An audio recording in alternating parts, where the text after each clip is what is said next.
Welcome to the Own It Powercast, the place to be when you get serious about making big changes and accelerating growth in your life and in your relationships. Finally create the life you've always wanted, living life on your own terms. Learn how to take your fear and turn it into powerful choices that will create sustained change. Now your host, Mary Baker.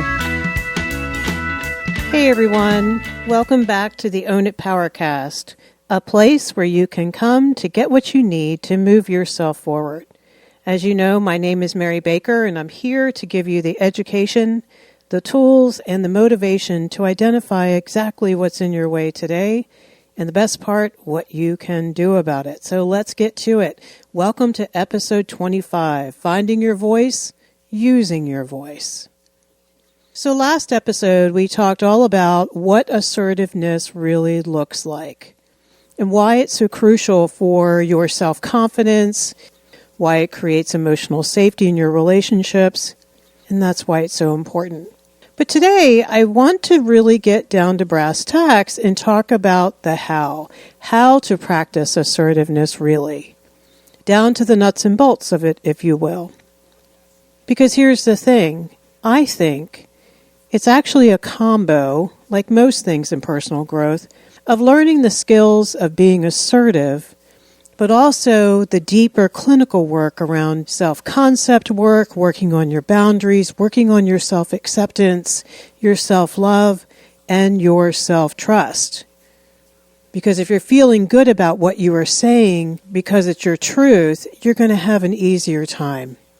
Truth that's not going to change in 5 minutes or 5 weeks because you've given it much thought, much consideration. Because your truth represents you, the core you, represents your values, your beliefs, who you want to be, and what matters to you. Pretty much your inner voice, your why. So just what is your true inner voice? I think your voice is much more than the sounds you make when you're talking or singing. I think it's so much more than that. Your voice embodies your inner truth. What you're thinking, what you're feeling, how you feel about the world around you, and most importantly, in my book, how you feel about yourself. Everything that we look at in the world is looked through the lens of how we actually see ourselves. That's so important. All this work is an inside-out job, as you continue to hear me say. So to me, your inner voice is your core truth. I think it's mostly formed by core beliefs you hold about yourself and the world. So what happens to that confident, passionate, happy voice you had when you were around 4? Well, somewhere along the way, you probably learned to tolerate the intolerable. You might have learned that just maybe you don't deserve to be treated better, to ask for what you need and deserve, and worse, that maybe no one would believe you even if you did. So maybe you gradually learn not to trust your inner truth, your inner voice, your intuition. And slowly, bit by bit, day by day, year by year, begin to lose you. That's how we lose ourselves. That's why this podcast is pretty much an empowerment program focused on healthy boundaries first, so we can create some emotional safety around us so that we can do this deeper work like we're doing today. Because we need to know what our rights are first before we can then take healthy ownership. Back to those core beliefs for a moment, they helped form who you are and how you communicate with others, how you talk to yourself on the inside. They underlie your ability to be assertive because that's going to determine the personalities also of those we place around us. Remember, we draw people that feel familiar on an unconscious level and maybe to make it right this time. We also draw people towards us based on what we really, really think we deserve and how wounded we might be. So in other words, every time you interacted with others, you received certain messages about you along the way. How you communicate, what will happen when you do so in a certain way, right? Because if you ever got the message, either overtly or covertly, that you were wrong, quote unquote, in some way, You would have had to learn to stop listening to what you really thought and felt, because like we've talked about across many of these episodes, you didn't want to risk abandonment. You needed approval. You needed to survive in that relationship. So I want to take a moment now and do a review kind of what we talked about in previous recent episodes about the messages that children and young adults hear in the home that can greatly influence their voices. So I know I'm going over this again, but I think it's important. As you're listening, I want you, again, to take note of any that feel familiar in some way. These are just a sampling, of course. I'm sure you have plenty of your own. So if growing up you got the message somehow, either directly or indirectly, that there was something wrong with what you were saying or doing, I'm not talking about acting out. I'm just talking about expressing your emotions, expressing your opinions, expressing what you think and what you need. And if you heard, stop that crying, there's no need to be upset, pull it together. What's wrong with you? Who do you think you are, young lady? Girls don't speak that way. Oh, you don't really mean that. Don't you dare argue with me. You should be ashamed of yourself for speaking that way. All of these obviously are so invalidating and give you the idea that you should not trust, believe in, or express your real thoughts or feelings. Some even intimate that you're a bit over the top, maybe a little histrionic perhaps, that your emotional reaction is disproportionate to what's going on. And this is what can really mess it up for people. If you heard that message, I strongly encourage you to do your own research today. Go talk to a therapist, do some reading, go online, talk to people, get a gauge. Is my reaction pretty much consistent with what's going on? Remember, do that thing where take you out, put on any other reasonable, sane, kind person in your place. What kind of reaction would they have?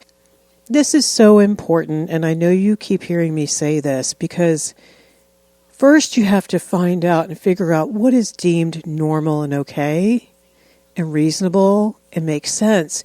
So you can kind of look at your own emotional responses to things and figure out if you want to tweak them or not. Healthy parenting would have given you really great mirroring, not perfect, but great mirroring, saying, I understand you're upset, honey. He took your toy. You're really mad at your teacher today. She wasn't very nice to you. Those kids were being very unfair. I want to move on to some subtle messages that I mentioned in a previous episode because I think they're important. First one is the sense that you were just going to be ignored no matter what. You weren't going to be taken seriously anyway, so why bother doing it again? Or worse, you were criticized for asking for what you need or for how you felt. Maybe what your opinion was, especially if it was a dissenting opinion from what the family was thinking and doing. Maybe people paid lip service to what you said was important to you, but they rarely were able to really follow through and honor that. How in the hell can you value what you think and feel if you were often invalidated by the most important people in your life? Think about that for a moment. Parents and elders maybe just weren't available. They were busy, distracted, stressed out, maybe under the influence, trying to take care of another family member who required a lot of focus. So your needs kind of went unmet. Maybe you were just invalidated, right? I mean, this is so common, and I think we've all done it at least once, well-meaning, of course, where you heard the generalized and therefore very invalidating, like, oh, it'll be okay, honey, or don't worry about it. Everything will work out. But did they ever really sit down to really talk it through with you and hear you out? It's like we want to hear it's going to be okay, but not until we get some healthy empathy around what we're sitting in, right? Because that's how you would have known that what you thought or felt made sense. Boundary blurs are another thing. Maybe you were taught that you were responsible for other people's feelings, such as don't upset your mother, the now look what you've done kind of thing. So looking at some of these impacts to our inner voices is important, and I encourage you to be thoughtful about this, do some journaling if you need to, some grief work around it perhaps, and hopefully you can look back and understand maybe why you struggle. Again, this is not to blame or shame them, it's just to understand like, oh, that's why I have a hard time speaking up for myself. That's why I get really anxious in social situations. That's why I have a hard time setting boundaries. This is a big part of boundary work, of being assertive, using our voice. So what about your actual voice, like how you communicate, how you connect? Let's look at that for a moment. I've always believed that we have to work both, again, on the deep emotional healing, along with changing some external habits, because a lot of these things, like we've been talking about, are just automated responses. These are habits. Your brain is just automating everything because it just can't do otherwise. And the good thing about that, what I love about that means you can change it and create different habits, new habits of speaking. And it's just going to take some time and some practice and some commitment. Because we don't want to stay stuck in our old safe behavior. So I have a few examples of insides and outsides here. Please know the list can be endless, and I just want to stay within the scope of the episode, so here are a few. Let's look at the outsides for a moment. So our voices capture our years of experiences, all our perceptions, and all of our feelings. How we use our voice speaks volumes about what life has taught us, about how we should operate, right, in order to communicate what we're thinking, feeling, and needing. Also, I think about what we believe and what we believe in ourselves, or maybe don't believe in ourselves. That can really show. So let's look at some of the aspects of our actual speaking voice that we want to study.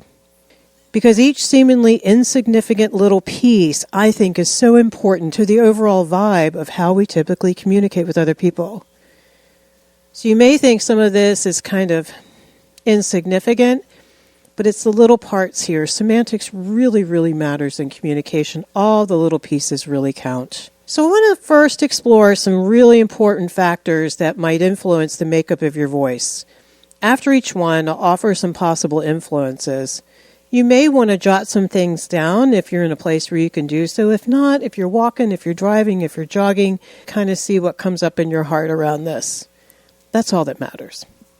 So the first one is having kind of a monotone voice, kind of a flatline voice. You don't hear a lot of variations. It doesn't go up or down. It's kind of flat. Where does that come from?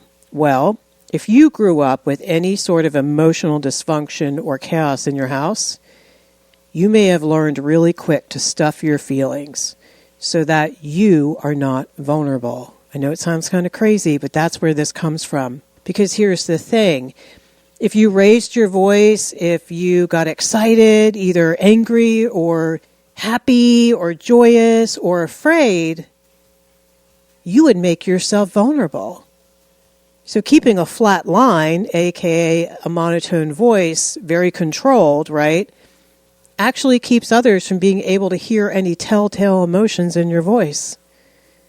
Going a level deeper, it may also point to how you have so many feelings locked up, buried away, because they're so attached to old, deep pain that maybe you didn't want to delve into or grieve. There weren't healthy people around you to do it. It wasn't time. You weren't ready. So you might not be able to feel and express a wide range of emotions, from excited to very angry and all the subtle nuances in between. So if this is going on for you, I encourage you to do a couple of things. Go back over the episodes around grief work, find someone to do the grief work with, and unlock some of that pain so that you release yourself. Also, get yourself around some healthy, safe, connecting people where they themselves can express a wide range of affect so that it gets modeled for you. It's also made safe for you to do that yourself. Okay. What about a loud voice? Maybe this isn't you, or maybe it's just someone you know and love, that they're always very loud when they speak. This can point to a level of anxiety. So in order to be heard, you can subtly bulldoze others or simply not be vulnerable. It keeps people at arm's length. If you struggle with this, unless you're driving, I want you to close your eyes for just a second and picture yourself being soft and warm and gentle with your voice. How did that feel?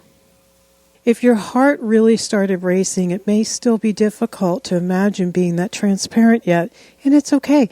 These are just awareness exercises that we're doing today. This is just to have you looking at some areas where you may struggle for valid reasons, right? And what is the healthy opposite? Another obvious one is childlike quality to your voice. There's no sugarcoating this one, guys. We may be unaware of how we have not grown up on the inside in some ways. Now, before you freak out, know that there are usually some really valid reasons we may not want to identify with a grown-up voice. Trauma is the first one that comes to mind. For a lot of people, their voice kind of sounds like where they were at that age when some very bad things happened. And so they're kind of stuck there.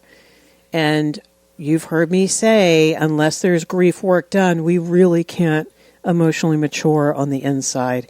And our voice and our mannerisms will show where we are. I mean, as a therapist for years, I've sat with people who actually regressed right in front of me as we delved into old stuff.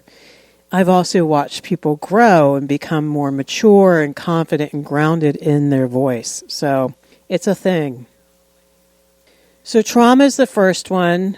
Maybe so you were nurtured and loved, and so maybe when you became a teenager or whatever, you felt parents pulling away some love and attention and affection. We will always regress under stress to get taken care of. The other angle is maybe you don't want to identify with some of your caretakers or one of your caretakers that you saw as weak. So if you're a woman, maybe you don't want to identify with your female caretaker. There could be many reasons for that. Maybe you saw mom as weak, incapable, didn't take care of herself, didn't have good self-esteem, etc., etc. So normally in a nurturing and loving relationship, kids will subconsciously imitate the sound of their same-sex parent, right? However, that relationship was abusive. They may not. So there are a million other reasons why this could be the case for a childlike voice. And we've mentioned a few of them here. I encourage, if you struggle with that, take a look at that. There might be reasons. Maybe you can unlock that and change it. So, looking at childhood origins is helpful. Looking at how you express emotions, looking at why you may struggle with some of that can be really helpful. And at the same time, focusing on becoming more dynamic, more expressive, and more confident. So, of course, it goes without saying, in order to feel and come across more confident to other people, I think it's really imperative that our voice, our tone, and our use of words match what we're really trying to convey. So here I want to talk about the importance of congruence and purpose. So there's so many moving parts in our communication, and I, again, think each little piece matters. We know when we come across others who are confident and pleasant. What we might not realize is that both paying attention to each variable and at the same time letting go and just being yourself is kind of what they're doing. And that's what I want you to focus on, because simply being you, staying in your truth, what you really think, what you really feel, and what you really need, and then looking to make sure that the message you put out there is that you believe in yourself and that you're really being genuine. Because you want others to feel safe with you and you want to feel safe with them. And hopefully you open the door, they can be their own true self with you. And here comes connection. So I want to go back to your actual voice. I want you to think for a moment about the range, pitch, and emotion that is apparent when you speak. Recording yourself can be a really good way to kind of hear yourself. So does your voice sound strong, vibrant, Do you have a wide range of emotions like we just talked about? Or is it somewhat flat or controlled? Maybe disconnected from what you're feeling? I mean, have you ever run across people who they laugh when they should be angry or they're crying when they should be pissed? Like we've talked about before, that's because congruence was not allowed growing up. So make sure you're connected to what you're feeling and what you're saying. So let's do some examples, and I'll let you know what I mean here. If I'm really upset, and I need to tell you that, I could say the same phrase 2 different ways. I could say, I'm really hurt that you did that. Or I could say, I'm really hurt that you did that. Do you hear the emotion in the second one? I'm really hurt. So what about the next one? I'm really excited about what happened today, right? And I want to tell you that. The first one is, hey, guess what happened today? Which is flat and soft. The second one is, hey, guess what happened to me today? I even inserted the word me, brought the attention to myself, put myself in the limelight by making it personal. Can you hear the difference in the 2 voices? The first examples do not match the message because the emotion is inconsistent with the words that are being expressed. So your emphasis, your vocal tone, and your loudness or softness got to make sense in order for others to feel what your truth really is. And I think more importantly that you can hear yourself saying this to others. At the end of the day, I think that matters most. So the second examples were more true to form. But how aware are you about your voice and how you speak? I want you to think for a moment, who are you with and when is it easy for you to be more genuine and cut the crap and make it real? For most of us, it's when we're around people we don't feel completely safe with that we tend to remain guarded and therefore don't let the whole truth out or maybe couch it, put it in a certain context to where it's more palatable. They're not going to get pissed at me. Give them half the truth. Tell them what they want to hear. The list goes on and on. So you're looking at emotional honesty here. You're looking at emotional congruence. And you're looking at being genuine and vulnerable.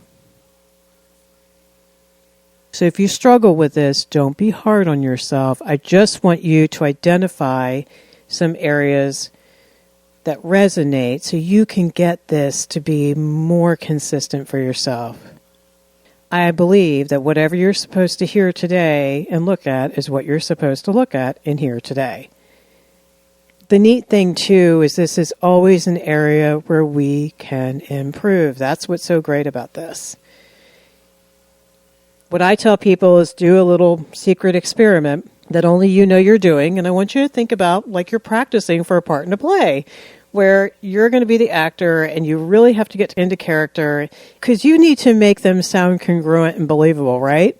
Or it's not going to go well.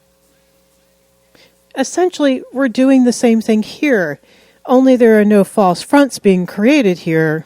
We're actually talking about working towards allowing more of our true self to shine through. So let's practice for a moment and gradually bring it to the full vocal message.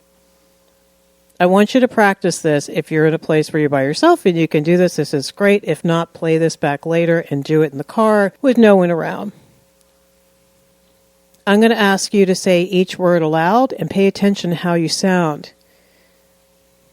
Do it in your head. If you can't do it out loud, it's all good. Sweet. Soft and happy. Sweet. Angry. Angry. Sad.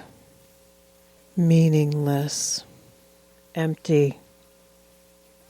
Alive. Alive. Wow. Oh no. No. Really? Maybe. I'll see. I don't care. What's wrong? What's going on? I am so sorry. That's wonderful. And finally, okay, I'll think about it. So did you feel the congruence with the words I was expressing and the affect that went along with it. Just look at how you did. Look at what was anxiety provoking. For some people, it's being angry because they don't let themselves be angry. They're too busy being sweet and people pleasing and placating. For other people, it's the opposite. It's about not letting themselves be vulnerable and soft. The third thing that I haven't mentioned yet is you might be the opposite. You might be overly expressive and everything's a BFD, and learning how to neutralize some things so you don't, accost people verbally. That is another area too. I mean, that's not really assertive. Sometimes people think bossy is assertive and it's not. That overly emotional is assertive. It's not. So there's a lot of finessing here to do, as you can see. All right. So I want to practice some phrases while we're here. And I want to give you some ideas of ways that you can express yourself that are confident and grounded and strong and also transparent and vulnerable. Okay? And we have to practice this ourselves and get comfortable with it and start practicing with safe people as we go. Don't do this with toxic people. It's going to be a mess. Always try it with safe people who also, A, can do it themselves, and B, you feel kind of safe with, like they know you and love you anyway. Some of these we kind of went over last episode, but I want to do this again. So the first one is, I'm sorry, that just doesn't work for me. Do you see how my tone is kind of neutral, like I was talking about a moment ago? I'm not pissed at them, or if I am, I don't express that. I work through that myself. Second one, I've decided I can't hang out with you anymore. I'm so sorry. There's the embedded boundary. I can't hang out with you is my boundary. That's what I've decided. But I don't have to yell that at you. I can say, I'm so sorry because it's a bummer. I can actually take into account how this might feel for you. I'm going to need you to knock before you enter the room. I'm going out on Friday night, but I'll see you Saturday. Again, asking for what I need, letting you know very clearly I'm not going to see you Friday night. I'm really happy for you, but sorry, I'm just not going to be able to do that with you. You go ahead, enjoy.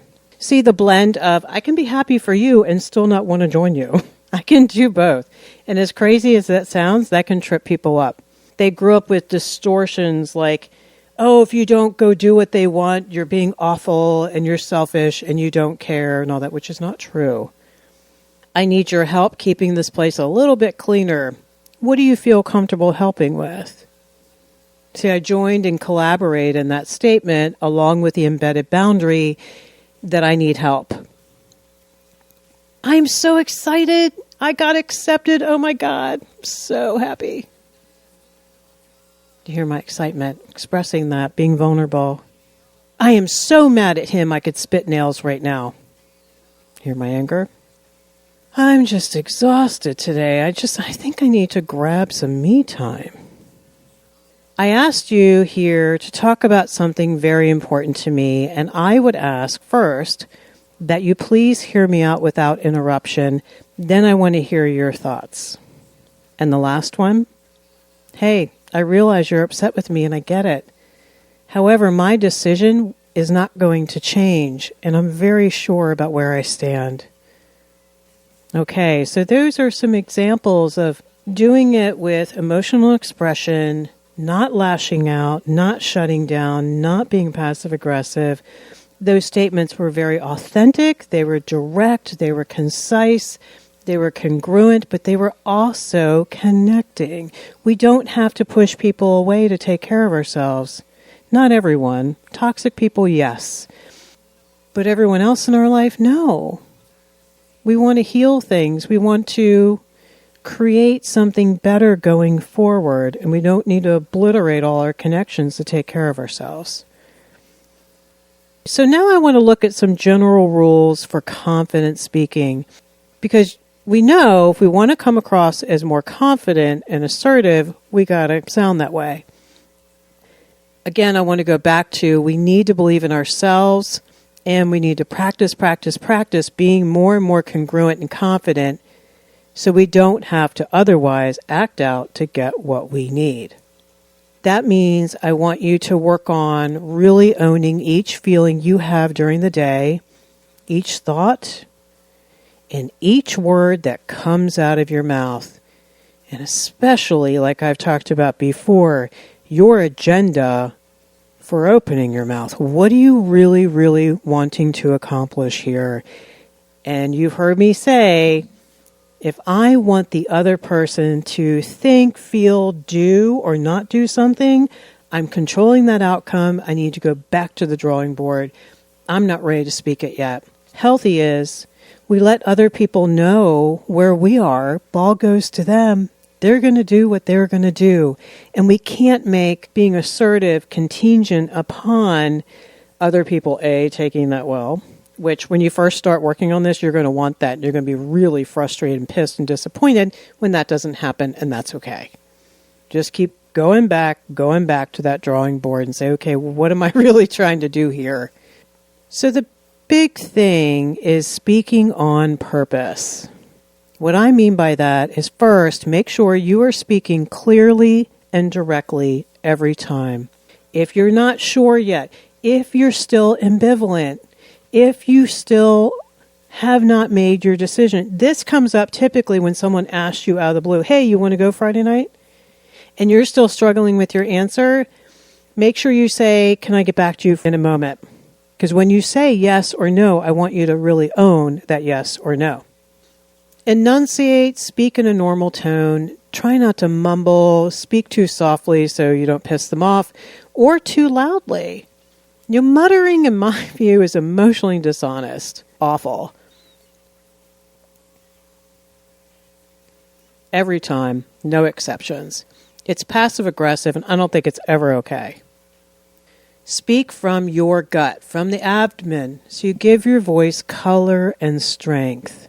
It also helps you feel more grounded and less anxious. Deep breathe to help this happen. And back to look at that range of affect, work on congruence and connecting your words with your feeling. Help the other person feel safe. Because that's the other thing we haven't talked about. What does it feel like to be on the other side of you? What you can do to really look at this is, I want you to observe other people this week around you and kind of how congruent they are or not, how it feels to be in their presence. I just want you to do some silent observation. It's pretty fascinating. It can really help you also, A, emulate what you really like, what seems really great and really healthy, and compare and contrast yourself to people where it ain't so great, so you can kind of take a look at that and make some changes. I also want to look at passive-aggressive speech here because it's the opposite of assertiveness, and I think we need to talk about it some more. So, for example, if someone says, are you really sure you should come over tonight? Let's look at that. You know what that's code for? You aren't sure that you want them to come over. So if you say to someone, you sure you should come over tonight? That's not okay. That's manipulating. That's putting your stuff on them. Because what it really means is that you're not sure you want them to come over. Let's be emotionally honest here. The next one. I don't want to go with you, but I could if you really want me to. Oh, wow. More honest is, I'm conflicted. I don't really want to go, but my heart really wants to support you in this. There's where you open the door to have a real conversation. Do you see the huge difference in that? So being congruent means avoiding confusing messages when we speak. Mean what you say. If you say yes, you should mean it. If you say no, you should mean it. If you're conflicted, say that and tell them both. Because here's the thing. They're going to relate because most of the time it's not simple. It's not black and white. We're usually struck with conflicting feelings, which causes the struggle. And they do too. So they'll relate to your humanity. It also shows both. The saddest thing, especially when I work with families and couples, is that people are feeling some really honest, earnest stuff, but they're not sharing it with other people. And so the other person doesn't know how you really feel, and it's so sad. And wonderful when you can finally express that. Also remember that silence can also be very powerful. Learn to be comfortable or more comfortable with the silence and pauses. It allows us to digest what the other person just said. And it helps you be in less of a hurry, slow it down, and connect. It helps you feel and sound more grounded and centered. The last thing I want to make note of is as you are working on this, it can be pretty normal to have a lot of anxiety come up. A lot. That is why I want you to take this bit by bit, practice a little bit every day, role play it in your head. You know, a really good thing is to visualize an interaction with someone safe, where you're asking for what you need, you're being honest, and it goes well. And you keep visualizing it for a few days, up to a week or so, until you feel like it almost happened already, right? Because your subconscious doesn't know the difference between fantasy and reality. Use that to your advantage. And know that the more you practice this, even if you're anxious, your anxiety will dissipate over time because this is going to become the new normal for you. And then 6 months from now, when you're a little passive aggressive or you don't say what you mean, that's going to start feeling anxiety provoking and disgusting instead. So we 180 into the new work, and it's such a cool thing. So just know that that's going to be working itself out for you. So here are a couple things I want you to remember as we wrap up today. The first one is make sure you're doing some good, affirming, loving stuff. Journal, do some mirror work where you stand in front of the mirror and you say things to yourself like this one. I want to give you this. Hi, my name is, and I would say Mary. I really, truly believe in myself, and I own all my thoughts and feelings and actions. I'm really learning to trust my gut. I'm becoming so much more comfortable with who I am, and I'm here to ask for what I need today because I deserve it. I want my insides to match my outsides. I want to feel so genuine and grounded and truthful and loving and connected. I promise you, if you work on something like that for about 30 days, you're going to start feeling very, very different. Again, at the end of the day, you have to get things straight with yourself so that you like who you're bringing to the table of assertiveness. So as we talked about today, you can see there might be some really valid reasons why your voice might not be as genuine and grounded and confident as you'd like.